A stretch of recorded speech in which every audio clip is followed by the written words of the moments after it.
Alors ce que j'ai pu constater en tant que professeur de français sur la place des femmes dans les manuels scolaires, c'est que très souvent les femmes sont sous-représentées, voire même parfois quasiment absentes des manuels scolaires. Puisque les manuels scolaires sont dépendants des programmes scolaires qui sont eux-mêmes tributaires d'une vision très canonique de la littérature dans laquelle les classiques sont mis en avant. Donc bien souvent, il y a peu de femmes dans cette histoire littéraire. Même si on est assez libre d'étudier les textes qu'on a envie d'étudier avec les élèves, il est quand même difficile d'apporter de nouvelles propositions. Moi, j'essaie d'intégrer le plus possible de femmes dans mon enseignement, de tendre vers l'égalité. Mais on a un corpus qui est relativement restreint.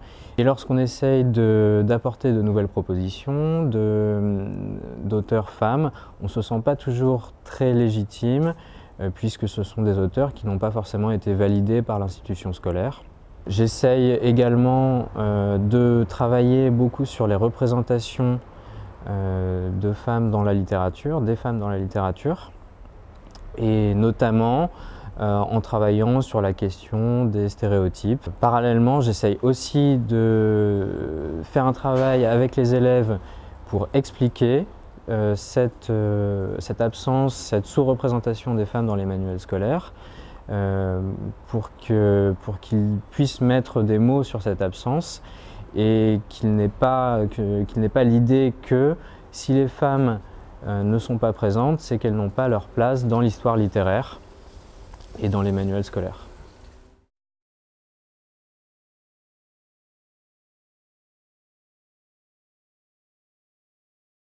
Alors la question que vous me posez n'est pas une question nouvelle, puisque depuis 50 ans, on se pose cette question.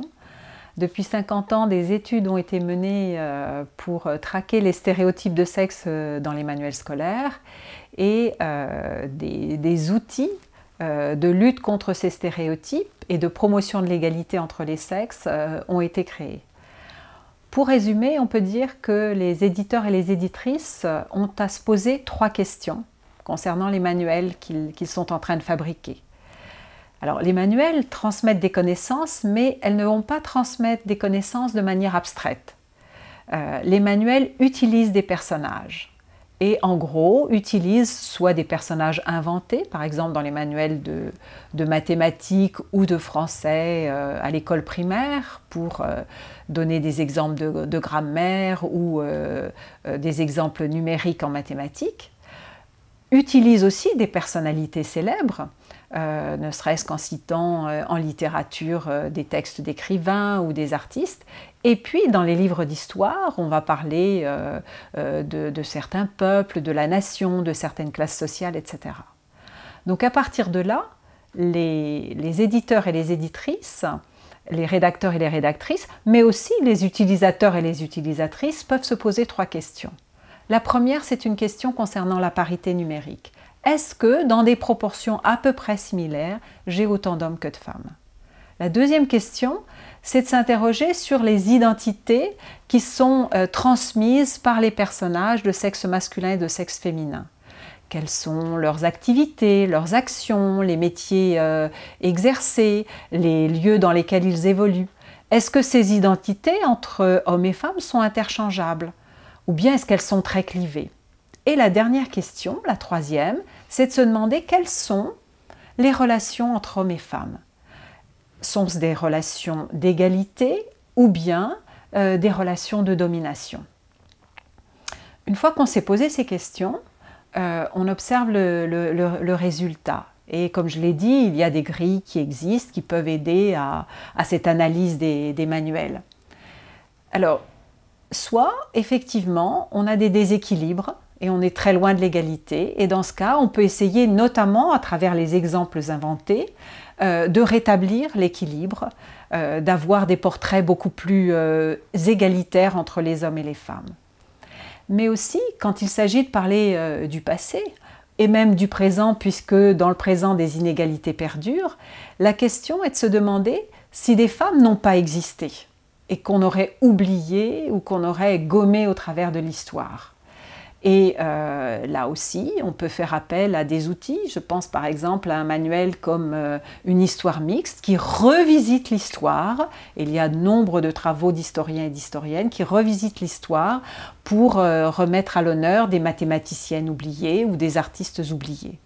Et puis si vraiment, à certaines époques, et aujourd'hui encore, des femmes ont été empêchées d'accéder au pouvoir ou au savoir, la question, c'est de ne pas rester muet, mais d'expliquer aux élèves ces processus de marginalisation, d'exclusion qui ont pu avoir lieu. Parce qu'il faut de cette manière-là lutter contre les inégalités.